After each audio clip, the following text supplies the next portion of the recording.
এই মুহূর্তে আমার হাতে যেই ফোনটা দেখতেছেন এটা হচ্ছে এমআই নোট 10 প্রো ম্যাক্স একটা মডেল। এটার সমস্যা হচ্ছে এটাতে সিম কার্ড, একটা সিমের লো নেটওয়ার্ক পায় এবং আরেকটাতে নো সার্ভিস। তো এই মুহূর্তে দেখতেছেন আমি এটাতে দুইটা সিম লাগিয়েছি এবং একটা সিমে নেটওয়ার্ক আসছে কিন্তু অন্যটাতে আসে নাই, অন্যটাতে নো সার্ভিস লেখা। তো এটাই হচ্ছে মূলত এই ফোনের সমস্যা। আসসালামু আলাইকুম।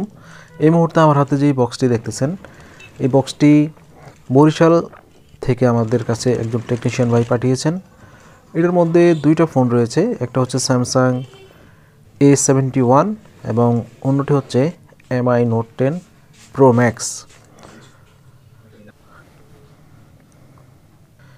আমরা এখন এই বক্সটাকে আনবক্স করব এবং আনবক্স করে আপনাদেরকে দেখাবো ফোনগুলোতে সমস্যা কি রয়েছে এবং আমরা এই সমস্যাগুলোকে কিভাবে ফিক্স করি। তো এখানে দেখতেছেন স্যামসাং A71 যেটা রয়েছে সেটাতে হচ্ছে স্ক্রিনে অনেকগুলা দাগ পড়ে গিয়েছে। তো এটার যে কাস্টমার উনি হচ্ছে নিয়ে আসছেন, যে উনি বলছেন আমাদের পরিচিত যে টেকনিশিয়ান ভাই রয়েছেন ওনার কাছে বলছেন যে এটাতে হচ্ছে আপডেট দেওয়ার পরে এই ইস্যু হয়েছে। তো আমি এটাতে অলরেডি একটা ডিসপ্লে লাগিয়ে চেক করে দেখেছি যে নতুন যে ডিসপ্লেটা সেটা দিয়ে কিন্তু ঠিক আছে, বাট কাস্টমার যেটা ডিসপ্লে ওটাতে এই প্রবলেম।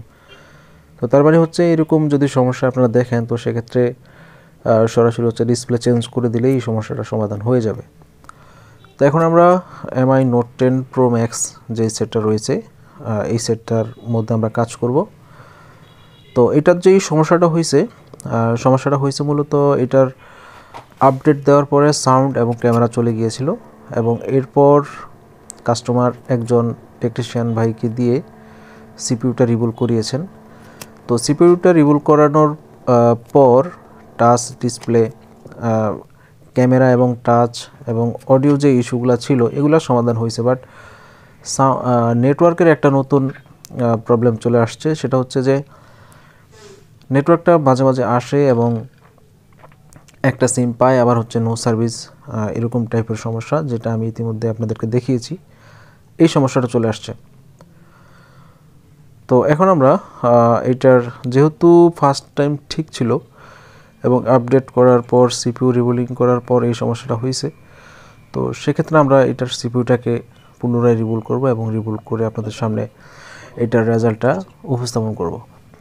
তো ফার্স্টে হচ্ছে এটাকে অলরেডি ডাউনগ্রেড করে, সফটওয়্যার ডাউনগ্রেড করে এরপরে আপনার সফটওয়্যার রিলেটেড নেটওয়ার্ক সমস্যাগুলোর জন্য যে ধরনের সফটওয়্যারের কাজ করা হয় এই সকল কাজগুলাই অলরেডি করা হয়েছে, আমি দেখছি সফটওয়্যার ডাউনগ্রেড করা সহ যাবতীয় কাজগুলা।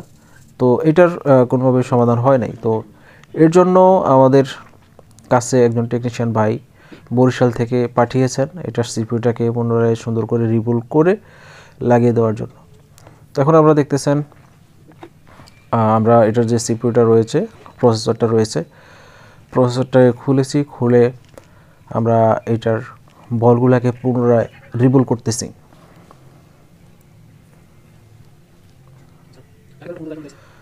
এখন আমরা মাদারবোর্ডের যেই বলগুলো রয়েছে এই বলগুলোকে ক্লিন করতেছি। আসলে প্রত্যেকবার যখন আইসিগুলোকে মাদারবোর্ডে লাগানো হবে, আইসিগুলো যখন মাদারবোর্ড থেকে খোলা হয় তো কিছু বল দেখা গেছে আইসিতে লেগে থাকে এবং কিছু বল মাদারবোর্ডে লেগে থাকে। তো সেক্ষেত্রে হচ্ছে প্রত্যেকবার যখন আইসিটাকে বোর্ডে বসানো হবে তো তার আগে অবশ্যই মাদারবোর্ডটাকে ক্লিন করে একেবারে সমান করে নিতে হবে যাতে আইসিটা একদম প্রপারলি বসে যায়। তো এখন আমরা এটা যে প্রসেসরটা রয়েছে প্রসেসরটাকে আমরা মাদারবোর্ডে সেট আপ করে নিয়েছি। মাদারবোর্ডে প্রসেসর লাগানোর ক্ষেত্রে আমি সবসময় যেটা ব্যবহার করি সেটা হচ্ছে রজন ব্যবহার করি। আপনারা চাইলে রজন এবং পেস্ট দুইটাই ব্যবহার করতে পারেন। তো রজন ব্যবহার করলে একটা সুবিধা আছে, সেটা হচ্ছে আইসিটা আপনার হচ্ছে নড়ে যাবে না, আইসিটা একদম জায়গা মতো যেখানে বসাবেন ঠিক সেখানেই থাকবে। তো আমাদের আইসি লাগানো হয়ে গিয়েছে, এখন আমরা বোর্ডটাকে ক্লিন করে নিচ্ছি। এক্সট্রা যেই আশেপাশে পেস্টগুলো থাকলে এগুলো সব চলে যাবে এবং হচ্ছে বোর্ডটা দেখতে একদম ফ্রেশ লাগবে।